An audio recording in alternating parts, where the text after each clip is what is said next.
Hi guys, I'm Karis K. Wilson. Welcome back to my channel. If you're an ambitious undergraduate student, graduate student, or young professional, then you are in the right place. In today's video, I'll talk about how to decide which school to go to undergrad. So more specifically, I'll talk about how to decide which program to go to and the things that you should be considering when you are looking at schools, when you're comparing different schools and or programs. So tip number one is network. So the first thing that you should consider in tip number one is network, alumni support, and the Career Center. So this is an area where I don't see nearly enough students give enough thought or consideration to. You want to think about the fact that you're going to college to get educated and then graduate and go make money. That is the main focus and goal at the end of the day. And so when I'm talking about network, those are the individuals who have graduated from the program and who have gone out into the world and got jobs. And so when I say network, that's what you want to think about. When you think network, that's what you want to think about when you're looking at these different programs. More specifically, you want to look at the people that have graduated from your particular area of focus. So if you're going to the College of Business and Accounting, or if you're going to the College of Journalism, or if you're the College of Communication, depending on how the program names the program, then you want to look at, okay, what types of journalists are out there in the industry working? Are they in the jobs in the areas that you want to be in? If so, great. That might be a program that is a viable option for you, and a viable consideration should be taken.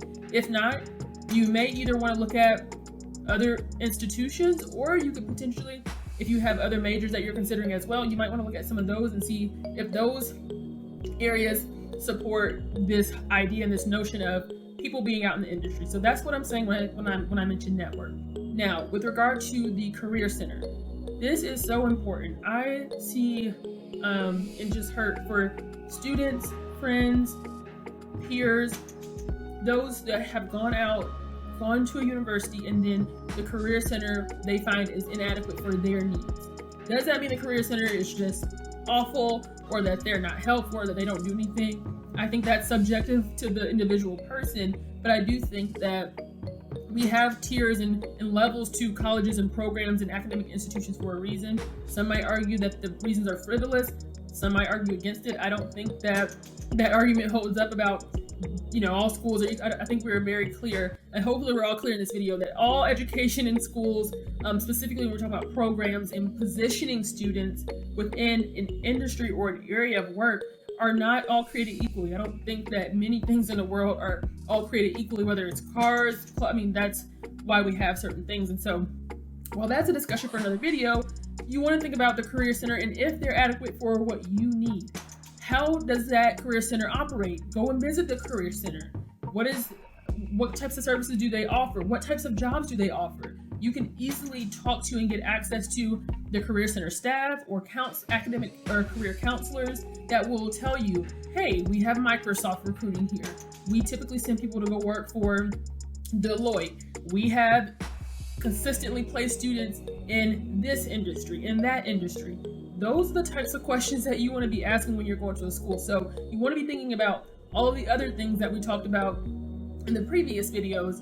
But again, you want to be thinking about that Career Center and what types of things they offer to help you get to where you're going to need to get to. Because it's not about if you're going to need the Career Center, it's just more so when. And a lot of students not only don't consider those things when they're choosing an academic institution, but they also don't visit the Career Center until, much later in their program, like junior or senior year, which maybe junior year can be okay, but I recommend, if you're an ambitious undergraduate student, graduate student, or young professional, I recommend you going freshman year, sophomore year, junior year, senior year, building all of that. There's a method to the madness. All of that is not only building this portfolio and resume and body of work that helps you, but you're making connections. Hopefully you're doing internships in between time.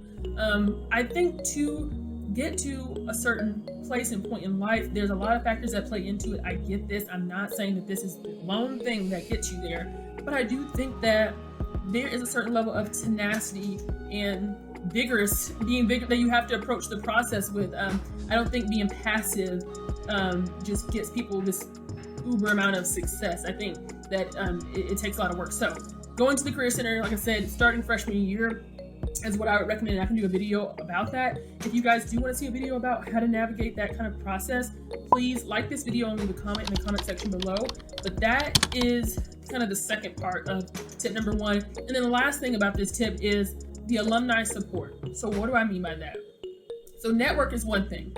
So by network, I specifically mentioned to you guys, you want to see who's out there in the industry, who's doing the kind of work that you want to do. If those who have graduated from the program and are out there in the world are working, are they at the companies that maybe you aspire to work at or work for, or maybe similar companies that you want to work for? Do they match the kind of level that you want to be at? But when I talk about alumni support, there's a very, very specific thing that you want to kind of seek out and do. And so you'll know if you follow me on TikTok, not too long ago, I posted a TikTok video saying, network, and network is the key to getting in the door. Alumni support is how many of the individuals who are in this industry, how many of them are accessible. You can definitely find out this information by talking to students in the program, talking to students who have graduated. You can easily find that information, whether it's via LinkedIn, whether it's via Instagram. Social media is, ripe for just conversation and community to take place. And so as long as you're putting in the effort and the work to go out and seek out these answers, these questions, and truly invest in, your experience, yourself, cultivating and creating what it is that you want to do, you will be able to identify some of the answers to these questions, specifically alumni support. And so when I say alumni support, that's how I want to be clear to distinguish between network and alumni support. Network is they're out there, people from your industry, people from your program are out there in the world, they're doing what you want to do, they're doing it well, they're successful. And so while that might be a good indicator of alumni support, I always suggest and recommend students you do a kind of second double check, kind of double back, and say, okay, let me connect with some people. Let me reach out to some people and see how receptive they are to me sending an email to do an informational interview, to telling me and helping me and showing me how to navigate getting into this company. Does that mean that you're going to be given something? No. They very well might be open to, they usually are ready to mentor and help students and tell you the tricks of the trade and kind of how to do and how to be the most successful and how to prepare yourself to be a competent student graduating from the university that you went to. And so that is the first thing that I would consider in tip number 1. So the second thing that you want to consider in tip number 2 is research. Now, I mentioned this in a few videos. This kind of goes off of what I was just talking about with tip number 1, but what you want to do is really make sure you understand what the program offers, what the university offers, the different resources they offer, and you want to really try to kind of think about that and how that fits into your plans and what you're trying to do and what you need. So the main thing here is to avoid choosing a school or a program just because. Again, you want to make sure that intentionality is there with that decision, and that includes doing research to make sure you understand what you're getting, what you're purchasing, if you will. I know a lot of students say, and people will promote, not going to school if you have to pay any loans or if you have to pay any money for school, and being upset that, I didn't get my $40,000 worth, or I didn't get whatever amount the school was worth. To be clear about why you're going into the program you're going into and that you're getting your money's worth, that's the research that you want to do to avoid being in a situation where you're at a program, you're at a school, and you don't think you got the value for the school and the degree and what you signed up for. So that's what you want to do to avoid being frustrated and upset at potentially going to an institution. Is this foolproof? Nothing is. We can't, again, as I've said in previous videos, we can't say how we're going to fare in the job market 100%. But these are some things that you can do that typically students fare well when they take these types of things into consideration and they're part of the decision-making process. So the third thing that you should consider, and the third tip, is the culture. Is the university a personality fit? Do you mesh well with the people? Do you mesh well with the university staff and faculty and the students and just overall culture? You will quickly find yourself frustrated, as I'm sure maybe you guys have talked to maybe friends or peers, or if you haven't, and this is the first kind of video that's introducing you to really trying to approach this kind of college decision-making process with intentionality, then you'll want to be very, very clear about what you're getting when you're going to a university with regards to culture and personality, because they can be very different just from school to school, like one school next to another school. That can be different. But when you're talking about going from different states and across the country, or if you're even going to a school in another country, it can be very shocking to go to a program that you have already paid your money for, usually, because you're usually 3 or 4 weeks into the program once you kind of almost find out, if you haven't already found out at that point, that the university and the school and the culture is not for you. But it can be pretty shocking, and then it can create just a lot of frustration and a lot more issues that you don't necessarily have to deal with if you try to do things ahead of time. So, as you guys heard me talk about in the previous video that I did, I talked about going on college shopping trips, and I didn't do a video on college shopping trips, but I briefly mentioned it in kind of how my parents took me on a college shopping trip to all these different types of programs and schools. And while I know that may or may not be an option for you, that's something that I can do a video on that as well. Again, if you guys have video ideas of things that you really want to know or you really want me to talk about and dive into, please put them in the comment section below and like this video so it goes to the top of the suggested videos for students or young professionals who are in your position, in your place, looking for answers to things that maybe aren't commonly talked about or discussed in depth. And so, the college shopping trips, visiting universities, do help with understanding what is for you, what's not for you. For example, as I mentioned, I went to a bunch of schools on my college shopping trip, one of them being Ohio State University. So while Ohio State is naturally a big rival for the University of Kentucky, which is where I went for my undergraduate degree, when I went there, I had always thought I wanted to go to Ohio State. I played soccer growing up and played competitively, and I just knew I wanted to get a scholarship to Ohio State and play there. And even if I wasn't able to get a full ride scholarship for soccer, Ohio State is where I want it to be, for reasons that weren't very specific or clear in the moment of me thinking this at a very young age and then going into high school. But my dad was like, "You want to go to Ohio State? Let's go and visit." So when I got there, the school, nothing wrong with the school, I'm not trying to criticize the school. Academically, I don't think that you can criticize them. And culturally, it just wasn't for me. While a lot of people may love it, they have aspirations and goals and dreams to go there, they go there and they enjoy it. It was not for me. It was totally different than anything that I had imagined or thought. It didn't fit my personality. It was just hard for me to connect with, whether it was just students that I interacted with on campus during that time or staff. I didn't necessarily get to meet a lot of the faculty, which I think is important. So if you can't access faculty and talk to them, that's important to do. But I just share that story, like I said, it's not to say anything wrong with Ohio State or to bash Ohio State, but that it just wasn't for me. And so tons of students go there, tons of students went to the University of Kentucky and went to other programs. And I think at the end of the day, you always have schools that make more sense and that fit your personality better, but you might not even know this or think about this if you don't have these conversations happening. And so I want to encourage that conversation, encourage you to think about kind of what the college shopping process or trip might look like for you, even if it's a online informational interview. With COVID coming into play and people having to do a lot of things virtually, whether it's like college visits or conferences for academia, there's a lot. The possibilities have been widened. So really look into that and try to do what makes sense. And again, if you guys want to see a video on college shopping trips and kind of what that looks like, and you want something, you talk about something specific with that, please leave a comment in the comment section below and like this video. The third thing and the third tip that you should consider is money. Now, I would argue that this is arguably the most important thing to consider.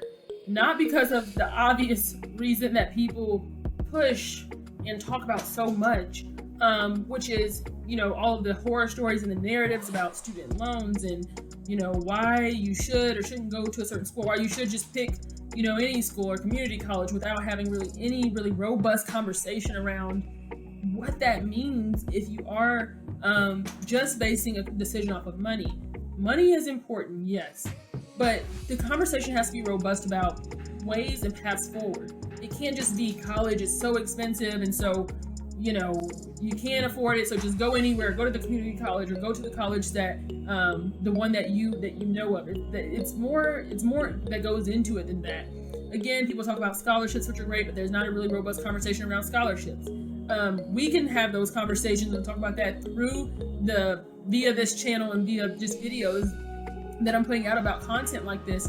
But there are ways and there are strategies and there are methods that you can use and employ to make the decision in the process of deciding what school to go to, especially when you're considering financials. There's methods and ways that you can approach the process. And then there's also, I think, just common schools or bodies of thought when it comes to what is okay and what's not okay with regard to taking out money or loans for school versus not. And so while I have my thoughts and opinions on that, that is another video. So if you guys want me to talk about my thoughts on the financial process, I can talk about that. But more so, I just want to say that don't let money necessarily be a deterrent or the reason or something that you don't consider when going to school.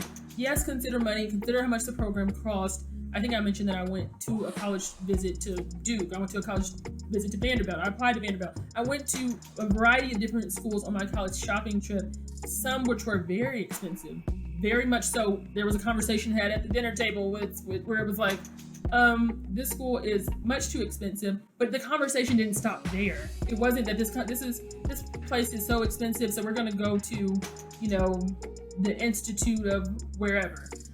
It was more so this school is much too expensive.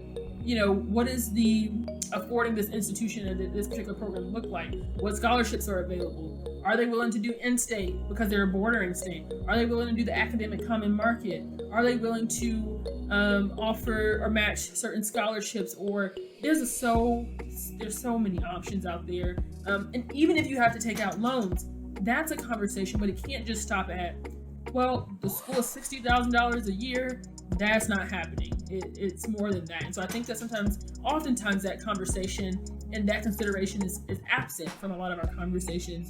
And so that's something I want you guys to really think about when you're approaching the process. So in next week's video, I'll be talking about how to choose a major in graduate school. And then the week after, I'll be talking about the 5 most common mistakes that people make when choosing a graduate program. So if you like this content, please hit the subscribe button, like this video, and I will see you next week. Bye, guys.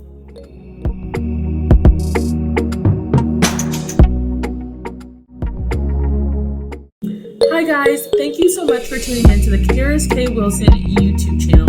If you're interested in receiving more content and information about how to navigate your undergraduate experience, your graduate experience, or your experience as a young professional, then go ahead and hit the subscription button and the notification bell. If you're also interested in receiving collegiate news updates or breaking news, then also go ahead and hit the subscription button and hit the notification bell. See you in the next video. Bye guys.